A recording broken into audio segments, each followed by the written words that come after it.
여러분 안녕하십니까, 반장입니다.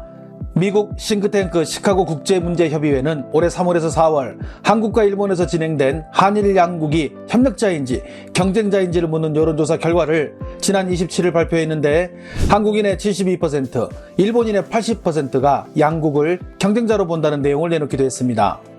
하지만 한 가지 흥미로운 사실은 한국의 18세에서 29세 젊은이들은 일본을 경쟁자로 인식하는 비율이 62%에 이르며 평균보다 낮은 수치를 기록했습니다. 과거 우리의 부모 세대들은 일본을 따라잡을 수 없는 국가로 인식했지만, 지금 한국의 젊은 세대들에게 일본은 아직도 팩스와 도장 문화를 선호하는 90년대 방식에 머물러 있는 올드한 나라로 인식하는 이들이 많다는 것입니다. 특히 군사적으로 과거 일본에 한참 못 미치던 한국이 이제는 자신들을 조만간 추격할 수 있다는 불안감에 일본 내에서도 한국을 과거의 한국으로 보는 시각은 점점 옅어지고 있습니다. 조상들의 잘못으로 다시는 전쟁을 할 수 없게 된 일본에는 세상에서 가장 평화로운 평화헌법이 있습니다. 이 헌법의 핵심은 바로 구조 1항과 2항입니다. 구조 1항에는 전쟁과 무력에 의한 위협, 무력의 행사는 국제분쟁을 해결할 수단으로서 영원히 포기한다. 구조 2항에는 육해공군 전력은 보유하지 않는다. 국가의 교전권을 인정하지 않는다는 조항이 있습니다. 전범국, 패전국이라는 이 족쇄에 갇혀 절름발이 국가가 된 일본은 상대가 공격하면 오로지 방어만 하며 얻어터져야 하는 나라로 군대가 아닌 자위대를 보유하고 있습니다. 이에 반해 우리는 지난 30년간 700조 원 가까운 국방비를 투입하며 세계 6위의 군사강국으로 올라선 상황이며, 일본 정부도 2021년 방위백서를 통해 한국의 방위비 예산이 2018년에 이미 구매력 평가 기준으로 506억 달러에 달해 494억인 자신들을 넘어섰다고 밝힌 바 있습니다. 핵은 없지만 상대에게 엿을 제대로 먹일 수 있는 비대칭 전력인 미사일을 대략 6,000기를 보유한 나라, 전 세계에서 일본의 실상을 가장 적나라하게 알고 있는 나라, 그 나라가 우리이기에 우리 국민들은 일본을 두려움의 대상으로 보지 않습니다.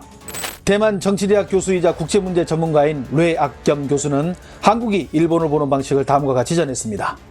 这一次的整个开幕啊，我们看起来他的表演中，当然有些地方还是有精彩的，对，可是整个过程中显得张力不够了，那么自信也不够，然后创造力也不够，很明显的就是说日本它在衰败中，而且还继续在衰败，因为跟在这一次中呈现出来的那种弱还是弱，而且创造力不够，只有几个画面让我们印象很冲击，其他的都已经不行了，你就可以知道这个国家的衰败已经摆在眼前，所以韩国人越来越瞧不起日本人。对，韩国人对日本人的鄙视、瞧不起越来越严重。好， 중국의 신화닷컴은 8월 28일 일본 전역을 사정거리로 두고 있는 한국의 미사일에 일본이 떨고 있다는 산케이 신문의 보도를 헤드라인으로 달았습니다.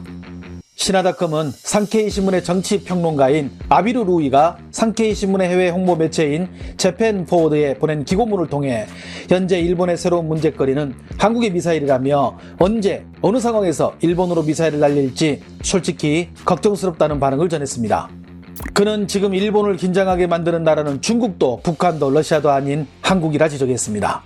한국은 이미 사거리 800km의 현무포를 보유하고 있는 가운데 이번 5월 한미 정상회담을 통해 한국은 미사일 사거리 폐지까지 얻게 됐다며, 특히 이번에 SLBM을 장착한 잠수함을 최대 위협으로 꼽기도 했습니다.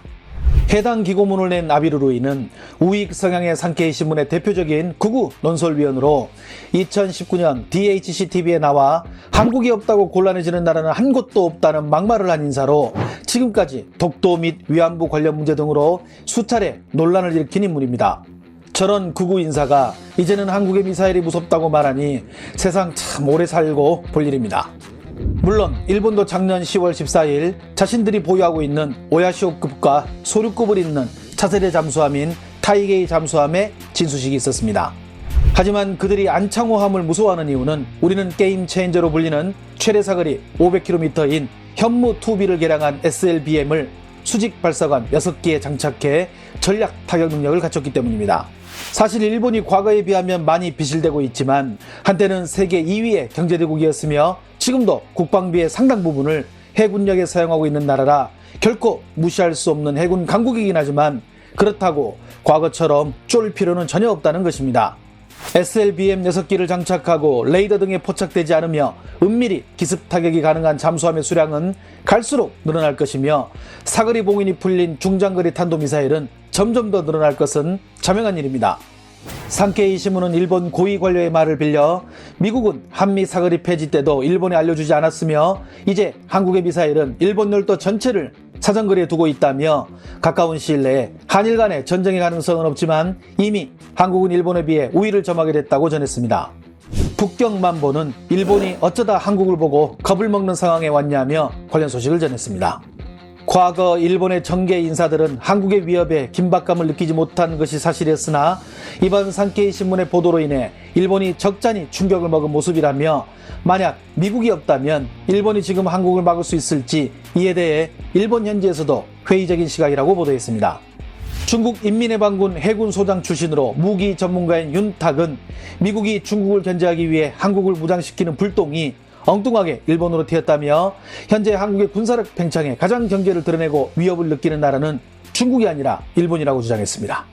그는 일본 해상자위대가 보유할 수 있는 대함미사일로 어떻게 한국을 방어할 수 있겠냐며 과거 일본이 군사력에서 한국에 앞선다고 큰소리를 냈지만 이제는 한국의 지상 그리고 수중에서 날아오는 미사일이 일본을 골치 아프게 만들고 있다고 분석했습니다.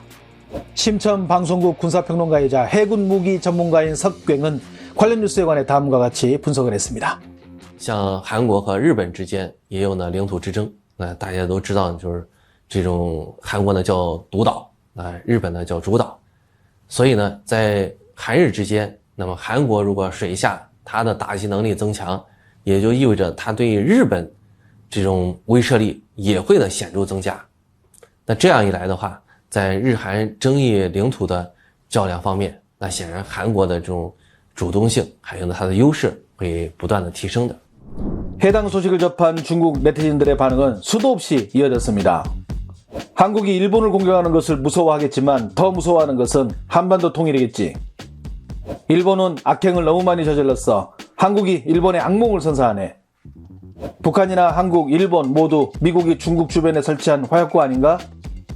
일본 고위급 관료가 한국이 언제 일본에 공격을 가할지 모르겠습니다. 라는 글이 가장 인상 깊네. 일본이 겁은 내겠지만 이를 핑계로 군사 역량을 강화할 것 같아. 한국 잠수함 탄도미사일 사거리가 중국까지 올까? 전시가 되면 우리와 한국은 원한지간이 없으니까 단결하겠지?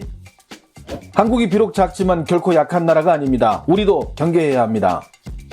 한국이 원래 야심이 큰 나라야. 만약 무기 제한이 없었다면 미국도 컨트롤 못했을 거야. 중국 군사전략협회 연구원인 류호비는 한국의 미사일 능력에 대해 다음과 같이 분석했습니다. 과거와 같은 일본의 반복적인 영토 도발은 한국의 미사일이 도쿄를 겨냥하게 만들지도 모른다.